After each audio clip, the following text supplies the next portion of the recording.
Strong says this of the name Cush, or Ethiopia, the name of a son of Ham, and of his territory. This word is generally translated as Ethiopia and Ethiopians throughout the Old Testament, or it's simply transliterated as Cush, like here.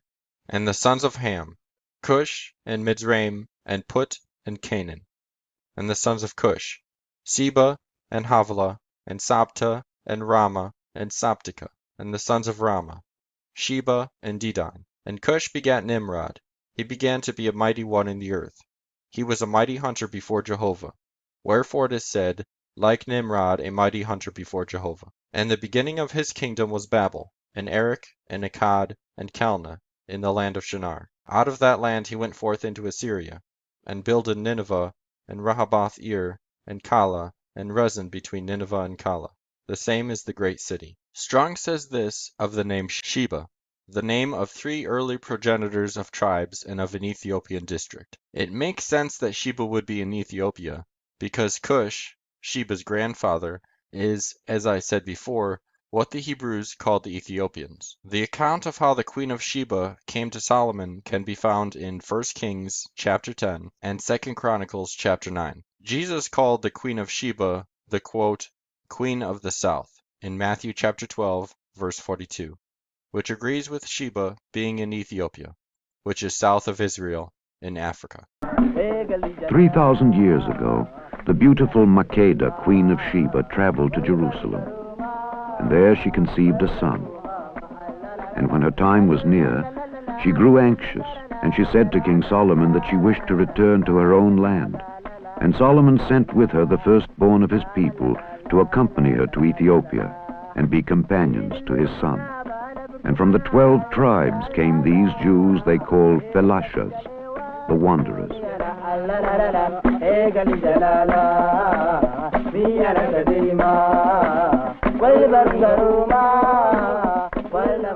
And here they live according to the ancient law.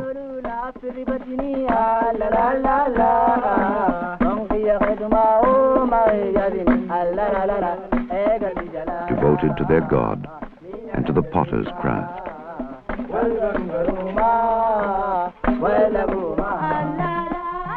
And it was written, for the price of wisdom is above rubies. The topaz of Ethiopia shall not equal it. These villagers in the Simeon Mountains of the Gondar region of Ethiopia call themselves Beta Israel, the house of Israel. They are the black Jews of Ethiopia and trace their lineage to the earliest days of the Bible. Jacques Beitlevich was among the first European Jews to work for the preservation of the Falashas. Deeply impressed with their devotion to Judaism, he wrote, "They adore a God of life, of righteousness and justice. Always in their thoughts, he inspires them with hope in a future of universal peace and harmony. In praying, they raise their souls to the infinite. They ask God to make Zion resplendent and to bring them back to Israel, their cherished country." How do you know for sure that the Ethiopian Jews who are black are really Jewish? And sometimes I feel like answering, well, perhaps they're even more Jewish by their origins than us white folks. Because these people go back in history in an authentic way. For thousands of years. Beginning in the mid-70s, the situation became steadily worse for them due to civil war, famine, and religious persecution. Over the next decade, about 8,000 Ethiopian Jews fled to Israel until the Ethiopian government banned Jewish immigration. Thousands died along the journey. Knowing they were in danger, on May 24, 1991, Israel conducted an emergency covert operation for the protection and evacuation of the Ethiopian Jewish community. Trekking across the desert, the refugees met a series of El Al passenger planes, and over the course of 36 hours, nearly 15,000 Ethiopian Jews were airlifted to Israel, during which the record for most people on a commercial aircraft was set at 1,088, including 2 babies born in flight. They fled their country with nothing but the clothes they were wearing, and upon arrival they kissed the Israeli soil. Operation Solomon demonstrated the purpose of Israel, that Jews around the world have a country they can count on when in need. It also represented the only instance in history of people being brought out of Africa not to enslave alienate them, but to give them freedom. As a result, today there are over 150,000 Israelis of Ethiopian descent. Decades of frustration boiled over on the streets of Tel Aviv and across Israel as thousands of Ethiopian Jews protested against discrimination. It wasn't the first time this community has taken to the streets, but now they have the country's attention following a viral video showing two Israeli police officers beating an Ethiopian Israeli soldier in uniform. Both officers were fired.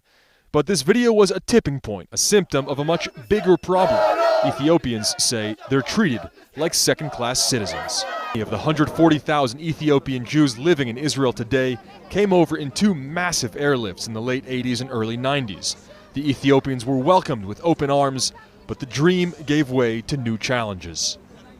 The government set up these absorption centers throughout Israel to help Ethiopians get used to a new country.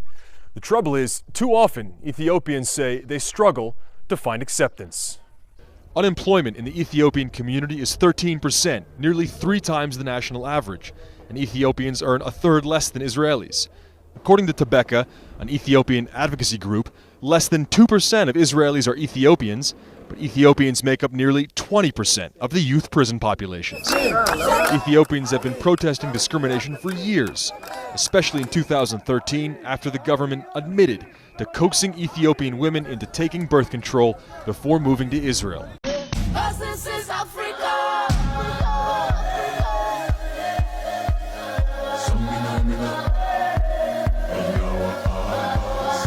We, sons and daughters of Africa, we have the same destiny everywhere. We are oppressed everywhere in the world. We had never oppressed any nation, but all the nations are oppressing us, sons and daughters of Africa. We as Black Palestinians, we are the most oppressed and the most discriminated in this country by the Israeli occupation. The only word they just call us, they say to us, Kushi, which means the most insulting. We have been facing a lot of troubles, and especially since the beginning of the Israeli occupation. Oh no! What happened? Oh no! How terrible! That's just awful! How terrible! Oh no! The way that Palestinian people and pro-Palestinian people love to use my skin color as an excuse to talk shit about my country. They are so in shock seeing a black person supporting Israel. Let me tell you something. When I say I stand with Israel, I mean I stand with my right to exist. I stand with my family and my friends. I'm a Jewish woman. And the fact that you didn't even know there are Jewish black people living in this earth is insane. And I was never converted to Judaism. I'm not adopted. I saw someone ask me in the comments if I'm adopted. No, I'm not.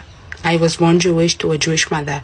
My mother, she's also a Jewish woman. She also was born to a Jewish mother, and all the way back. People are talking about how poorly black people are treated in Israel and saying, well, they don't even like your girl. What are you doing there? Let me tell you something. When my grandparents lived all the way in Ethiopia, they were literally hunted and chased and hated just because they were Jews, just because of the religion. I live here in Israel my whole life, and I never felt hated. I never felt hunted just because I'm black. It's insane, right? And I know a lot of people are gonna comment, go back to where you came from. But this is exactly what I did. I came back to where my Jewish ass belonged to. So I belong in this fucking land. And I do not give a shit what you have to say about that. I seriously do not give a shit about that. No, you're not. Yeah, no, you're not. No, you're not. Stop.